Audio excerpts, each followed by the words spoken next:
Boa tarde, bem-vindo ao Culto das Mulheres. Nós continuamos a nossa série Você Não Nasceu Para Isso. Minhas convidadas de hoje, pastora Carla. Boa tarde. Pastora Bela. Boa tarde. Figurinhas carimbadas aqui do nosso culto, né? Mas estamos aqui hoje para conversar com você sobre um tema super importante. Você não nasceu para ser uma pessoa abatida. Você não nasceu para isso. E para que você nasceu? Você nasceu para viver a abundância de tudo aquilo que Jesus conquistou para você na cruz através do seu sacrifício. Então vamos começar a conversar sobre esse assunto. Primeiro eu quero falar para você a definição, né? Porque a gente faz o dever de casa e a gente anotou aqui definição de abatido. Uma pessoa abatida é uma pessoa, no original, quer dizer uma pessoa encurvada, enfraquecida, desesperado. No dicionário secular, abatido é aquele que está caído, derrubado, aquele que veio abaixo, desmoronado, uma pessoa que foi reduzida ou diminuída, uma pessoa que caiu em desânimo. São tantas definições para apontar para esse lugar que muitas vezes nós nos encontramos, né? Circunstâncias vêm, a palavra fala assim, que o sol nasce sobre justos e injustos. Então acontecem circunstâncias com todas as pessoas que podem nos abater, né? Mas o que nós fazemos diante dessas circunstâncias, né? A forma como nós respondemos diante dessas circunstâncias, é que vão determinar se nós vamos permanecer encurvados, caídos, abatidos, ou se nós vamos responder da melhor maneira. E a questão que não quer calar, talvez você esteja aí agora pensando, é como eu não permanecer abatida? Eu vou começar fazendo essa pergunta para a pastora Carla. Pra mim! Que ótimo! Lancei, agora vai, toma essa, baixinha. Agora vamos. Como não permanecer abatida? Qual é o caminho? Eu vejo que a única maneira da gente não ficar abatido, porque é o que você falou, as circunstâncias acontecem, né, na nossa vida. Então podem haver situações em que a gente fique triste. Uhum. Que a gente chore, né? Que a gente fique desanimado. Mas essa é a beleza da gente ter o Senhor Jesus, né? Assim, qual é a diferença? Né? Às vezes eu fico pensando diante das situações, né? Tudo acontece para todos, né? Sim. Todos estamos sujeitos. Mas qual é a diferença de quem tem o Senhor para quem não tem o Senhor? Tem que haver alguma diferença. Sim. Né? A gente tem alguém ou algum lugar, né, onde a gente pode se abrigar, onde a gente pode se esconder, onde a gente pode buscar ajuda, né, buscar Sim. consolo, buscar paz, buscar força. Então, para mim, a única maneira da gente não permanecer abatido é indo para o Senhor. Amém. Né? No Salmo 43:5 fala, Davi está falando, né? Por que estás abatida, ó minha alma? Por que estás tu inquieta dentro de mim? Espera em Deus. Né? Para mim a resposta é essa, a gente ir para Deus, a gente esperar em Deus, pois ainda o louvarei, que é a saúde do meu semblante e meu Deus. Quer dizer, a saúde do nosso semblante, para que a gente não permaneça abatida, para que a nossa alma não permaneça abatida, como que a gente vai ter essa saúde?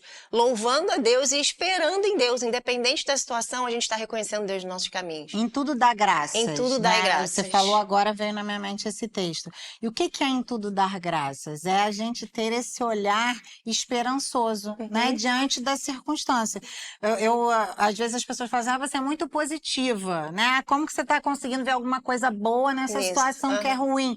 Porque eu tenho esperança, né? Porque o Senhor é a minha esperança. Então eu sei que uma situação que poderia ser o meu fim, ela pode ser um grande começo, né? O começo de eu conhecer o Senhor numa nova medida, a possibilidade de eu descobri-lo em profundidades que eu não tinha revelado no meu espírito, eu ter a possibilidade de deixar de viver no engano, de voltar, de reconhecer o Senhor no meu caminho, no sentido de, se isso me levou para um lugar de abatimento, como sair dele, né? O que eu preciso viver diferente dentro do que a palavra fala para que eu não caia no opróbrio novamente, né? Então eu sempre fico pensando que a gente tem motivos de ser, né, positivo, não por uma questão de filosófica, mas por fé, né? A minha fé em Deus, no Todo-Poderoso, naquele que é a resposta, que é o socorro. Você estava falando aí do abatimento, eu pensei, ele é o nosso nosso refúgio. Quando a palavra fala que ele é o nosso refúgio,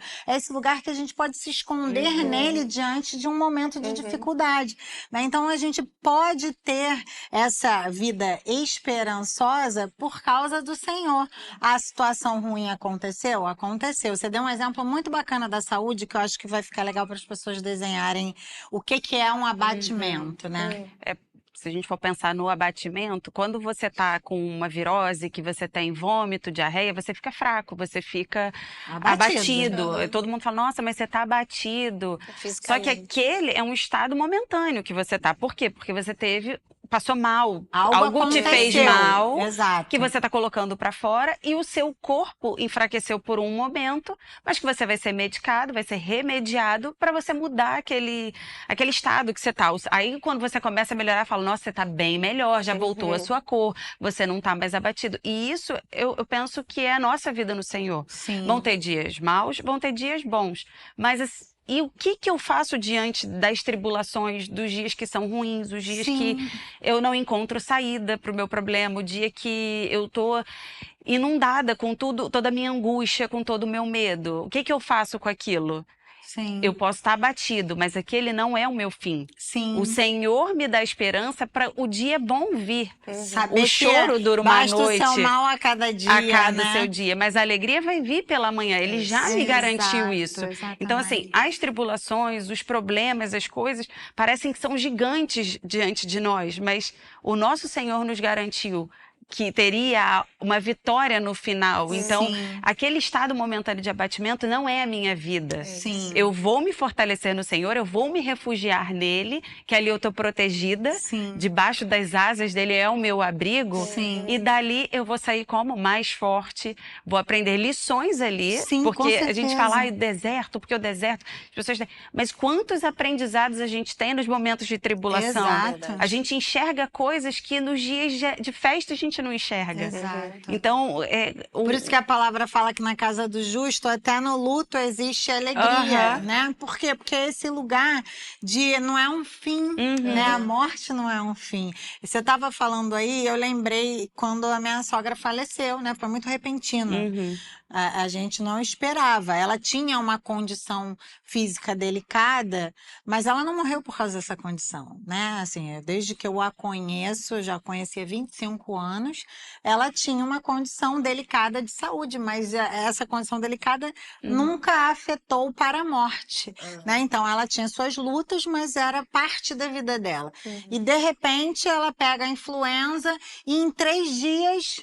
minha sogra falece, né? E o que poderia ser um abatimento para a morte, porque uma das definições de abatimento é isso, né? Abater um animal, você está matando aquele animal. Então, poderia ser para a morte, se tornou para a vida. Eu lembro quando eu dei a notícia para os meninos, eu falei, filhos, quem era a pessoa que a vovó mais amava? Aí eles falaram, Jesus. Eu falei, a vovó agora tá com a pessoa que ela mais ama.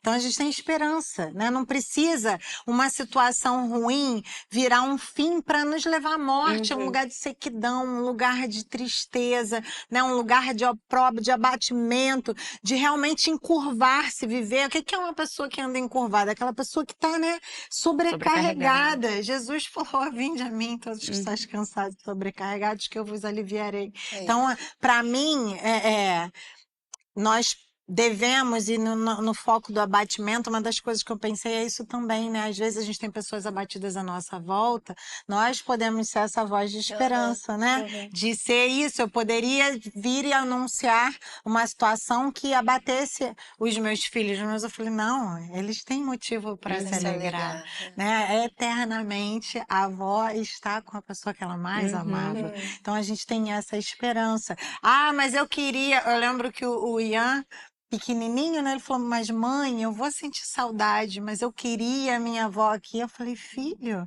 mas você vai ter a eternidade toda para passar com a sua avó, e agora a sua avó não tem mais dor, a sua avó não sofre mais, a sua avó tá plena, feliz, íntegra. Isso é egoísmo, filha. Você tem que estar feliz que a vovó tá no melhor lugar que ela podia estar. Eu lembro que o bichinho, né? Ele sempre teve aquela mania de fazer meio beicinho, né? Ele enxugou a lágrima mas sempre falou, mãe, eu vou sentir saudade da vovó, mas eu sei que a vovó tá melhor. Então a gente pode ser essa voz de levantar o outro, né? De ser aquele que traz a esperança pro outro, aquele que ajuda o outro a não permanecer abatido. Isso é uma questão muito relevante, porque as pessoas às vezes ficam enfraquecidas, né? Que é uma das definições, desanimadas, e a gente pode ser essa voz de ânimo do Senhor que traz esperança. A palavra fala assim, eu separei esse texto enquanto a gente discutia aqui o assunto, que eu me lembrei desse texto, que é um texto que é muito usado em casamentos, né, em celebrações de casamento, mas para mim tem tudo a ver com a vida de comunhão no espírito entre irmãos, né? Fala, é melhor serem 2 do que 1, porque tem melhor recompensa por seu trabalho. Porque se eles caírem, um levantará o seu companheiro, mas ai do que estiver só quando cair, porquanto não haverá outro que o levante. Também, se 2 dormirem juntos, eles se aquecerão. Porém, como poderá um sozinho se aquecer? E se alguém prevalecer sobre ele, os 2 lhe resistirão, porque o cordão de 3 dobras não se quebra tão depressa. Então, para mim, esse é muitas vezes o nosso papel. Às vezes a gente vê as pessoas abatidas, a gente vê as pessoas, né, murmurando, reclamando por causa do abatimento, né, por causa de uma situação contrária, e a gente tem que ser essa voz, né, que fala, peraí, você tá caído aí, vem cá, eu vou te levantar, né, vou te levantar no quê? No meu encorajamento natural? Não, com a palavra. Peraí, a palavra garante que a gente pode até ficar abatido, o choro pode durar uma noite, mas a alegria vem pela manhã, né? A palavra fala que basta o seu mal a cada dia. Hoje foi um dia mal, então a gente vai entregar esse dia mal agora para o Senhor, mas já vai louvá-lo pelo dia de amanhã, porque a misericórdia do Senhor se renova a cada manhã sobre a nossa vida. A gente, com a própria palavra, vai semeando a vida que aquela pessoa não tem, vai sendo força para o fraco, para o cansado. E como comunidade, né, como irmãos em Cristo, como uma família em Deus, a gente tem esse poder, né, de ser até exemplo para o outro, né? Eu ia falar isso agora, como que a gente, quando a gente consegue viver isso, o nosso testemunho, né, o nosso exemplo carrega as outras pessoas. Sim. Você começou a falar aí da Chalcinete, e eu lembro, você comentando da situação de saúde dela, né, que a gente, desde que a gente a conheceu, ela já tinha questões de saúde. Mas isso não a abatia. É verdade. Né? Dia ou outro, que, né, tava um pouco pior, a gente via que ela tava um pouco assim, mas ao mesmo tempo ela ia para esse lugar de se voltar para Deus, de buscar Deus, de se fortalecer em Deus. E lembrando aqui, só te interrompendo, que quantas e quantas madrugadas que ela passava em claro, passando mal, ela falava, eu ia ceiar com meu amado. Exato. Quantas que ela poderia falar, eu tô mal, eu tô não tem condição cansada, alguma. E ela falava, ceiei com meu amado essa noite, eu não consegui dormir por conta da minha enfermidade, mas eu estava com ele. Então, o tempo todo ela buscava o quê? Sim. O Senhor. Ela aproveitava a até essas esperança situações, nessas circunstâncias, para estar com o Senhor, Se o amado dele, aproximar do Senhor. dela. E aí tem aqui esse texto de Isaías 40, 29, né? Que eu vejo que era o que ela vivia e que está disponível, né? Disposto para todo mundo. 29. Ele dá poder ao desfalecido. Quer dizer, por mais que você esteja super abatido, ele dá poder para você, e para aqueles que não têm nenhum vigor, ele aumenta a força. Oh, Senhor, tu és Até os maravilhoso. jovens irão desfalecer e estarão cansados, e os homens jovens cairão completamente. Quer dizer, estamos sujeitos, né, a isso. Porém, aqueles que esperam no Senhor renovarão as suas forças. Mais uma vez, a resposta está no Senhor. No Senhor. Eles se elevarão com asas como águias. Eles correrão e não estarão cansados. Eles caminharão e não desfalecerão. Quer dizer, a resposta não tem pra gente fugir, né? A resposta está no Senhor. E Ele faz a gente viver o que não é o normal da gente viver, né? É Ele que nos fortalece. A gente está cansado, a gente está desfalecendo, mas Ele é a nossa força. Ele faz a gente voar acima das circunstâncias. Ele faz a gente correr e não cansar. Então, a gente vive o impossível. O sobrenatural com Ele. Quer dizer, isso está disponível pra gente, né? Verdade. E às vezes a gente se agarra nas circunstâncias, no abatimento, e fica carregando aquilo, quando o que está disponível pra gente é algo tão mais maravilhoso, né? É verdade. No Salmo 138 fala assim: ainda que eu ande no meio da tribulação, tu me reviverás. Então, mesmo que a tribulação venha, ele tem esse poder de Aleluia. trazer vida, vigor pra gente, trazer sentido. Eu acho que muitas vezes o abatimento também é esse lugar de desesperança, né? Quando a gente não tem esperança, a gente perde meio sentido da vida. E o Senhor é a nossa esperança, né? Então, a gente tem essa esperança. Esperança de que a situação tá horrorosa, pastora. Como que a senhora tem coragem de dizer que dá para ver alguma coisa boa nisso? Sempre dá, né? No mínimo, você vai se tornar essa pessoa que sabe que só o Senhor é suficiente para suprir as suas necessidades. Você vai para a presença dele, vai falar: Senhor, eu tô fraco, mas como a tua palavra fala, digo fraco, sou forte, o Senhor é a minha força, a rocha, a minha fortaleza. Vai nos ensinar um caminho de humildade, que é, para mim, a palavra, eu acho, quando Jesus prega, né, a primeira ministração dele aos seus discípulos, ele começa falando: bem-aventurados humildes de espírito. E ele não começa com esse discurso por acaso, né? A gente precisa ter esse espírito humilde, esse espírito que entende que o único recurso que pode me sustentar, porque humilde no original é o mendigo, que sabe que precisa da caridade do outro, né? Então, a pessoa que tem esse espírito que sabe que se o Senhor não vier sustentá-lo, se não vier do Senhor o seu sustento, o seu cuidado, a provisão, ele está perdido, né? Não existe esperança para ele. Mas a palavra fala o quê? Fala que esses que são humildes de espírito, deles é o reino de Deus. Então, não é algo que vai acontecer, é algo que já é. Você consegue experimentar a paz, a justiça e a alegria no espírito, que é o reino de Deus, ainda nesse tempo, não é no vindouro. Se você tiver esse lugar de humildade, né, de vulnerabilidade, de saber que só o Senhor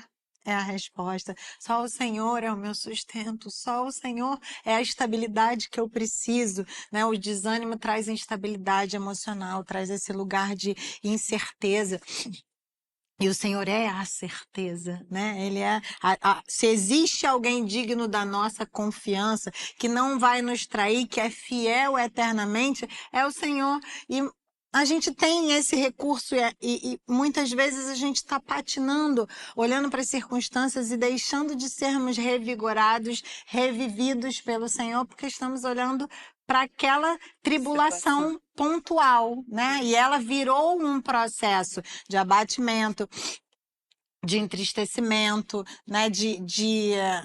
Muitas vezes de frustração, que vai tendo uma progressão de malefícios na nossa vida porque a gente se permitiu abater e não foi para a fonte onde a gente poderia ser revigorado, né? Revivido, como a própria palavra aqui fala. Nesse texto mesmo fala, no versículo 3 do Salmos Andreado, fala assim: no dia em que eu clamei, me respondeste e fortaleceste-me com força na minha alma. Então, a nossa emoção, a nossa alma, a nossa maneira de pensar pode estar enfraquecida, mas se eu clamar, a palavra fala no original que esse me respondeste é me acudiste. Ele veio me acudir. No dia que eu clamei, ele me acudiu e me fortaleceu com a força que eu precisava para minha alma. Então, esse é meio um caminho, né? O caminho para esse lugar. O texto que você tinha lido de Salmo 45:3 fala: espera em Deus, pois ainda o louvarei, que é a saúde do meu semblante e o meu Deus. Na revista atualizada fala assim: espera em Deus, pois ainda o louvarei, a Ele que é meu auxílio. E é o meu Deus. E esse auxílio quer dizer, ele é a minha libertação e a minha salvação. Então, mesmo que a minha alma esteja abatida, né? Aqui é meio o caminho para você que de repente está pensando: tô abatida, tô entristecida, tô sem forças, estou desanimada.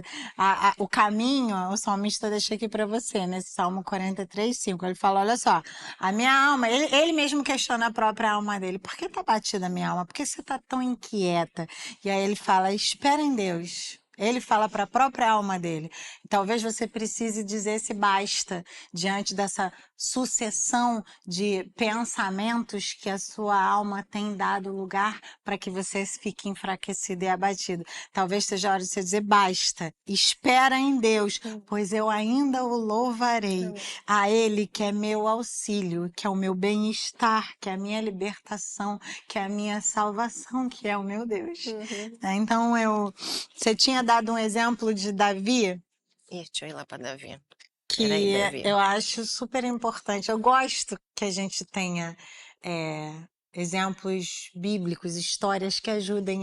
Eu, por exemplo, né, eu sou muito ilustrativa, então certas coisas fica mais fácil para eu compreender se eu tenho uma história que me ajude a desenhar melhor, digamos assim, né? Fica mais didático a compreensão de um princípio. Lê aí baixinha a história, que eu acho importante. O contexto, 1 Samuel 30, a gente vai ler do 4 ao 6. O contexto é que Davi, né, tá voltando com o povo dele para a terra, mas os inimigos tinham destruído tudo e tomado cativo as mulheres e as crianças. E aí no 4 fala assim: então Davi e o povo que com ele estava ergueu a sua voz e chorou até que não tiveram mais força para chorar. Quer dizer, estava tão ruim a situação, eles choraram tanto que nem para chorar mais eles tinham força, né? Às vezes a gente não consegue fazer mais nada, mas a gente tá lá chorando, né? Eu tava conversando com uma pessoa, ela falava, eu não fazia nada, eu só sabia chorar. Por meses eu só chorava, quer dizer, ela ainda tinha força para chorar. Aqui estava tão ruim que nem para chorar eles tinham mais força, a gente não conseguiam nem chorar mais. E as duas esposas de Davi foram levadas cativas. 6. E Davi ficou muito angustiado, pois o povo falou em apedrejá-lo, porque a alma de todo o povo estava aflita. Então, além de tudo, aí ele ainda estava sofrendo, né, uma questão ali que ele podia morrer, né, que estava todo mundo querendo apedrejá-lo. O culparam, né? O culparam pelo que estava acontecendo e estava ameaçando matá-lo. Cada homem por causa de seus filhos e suas filhas.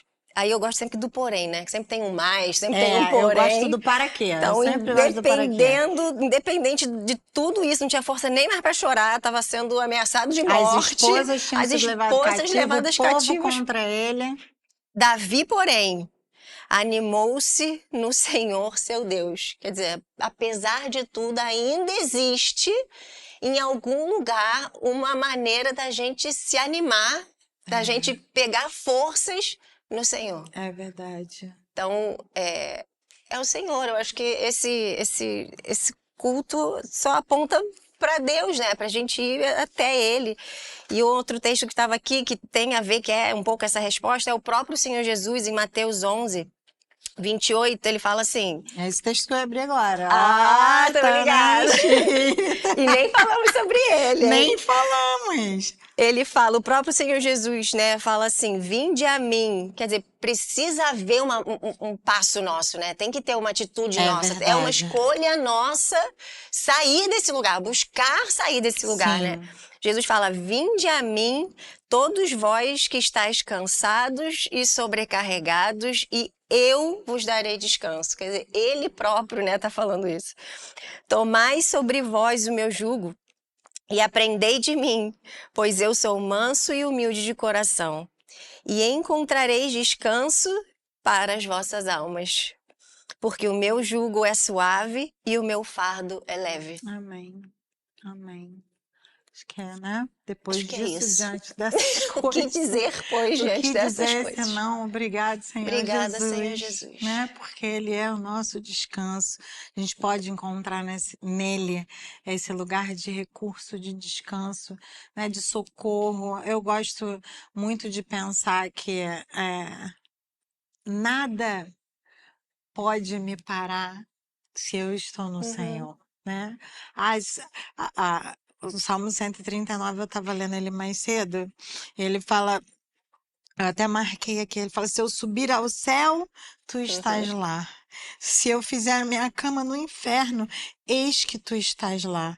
Se eu tomar as asas da manhã e habitar nas partes mais extremas do mar, até lá a tua mão me guiará e a tua mão direita me susterá. Então, a gente tem essa acesso a essa realidade, né? Então, diante das circunstâncias que podem nos abater, por que nos tornarmos pessoas sem esperança se nós temos a esperança, né? A esperança viva no Senhor. Se você não tem força, está desanimado, está enfraquecido, né? Vai para o Senhor, não consigo. Então pede para alguém orar por você, né? Pede para o outro vir e te ajudar a se levantar. Tenha esse espírito humilde, vulnerável.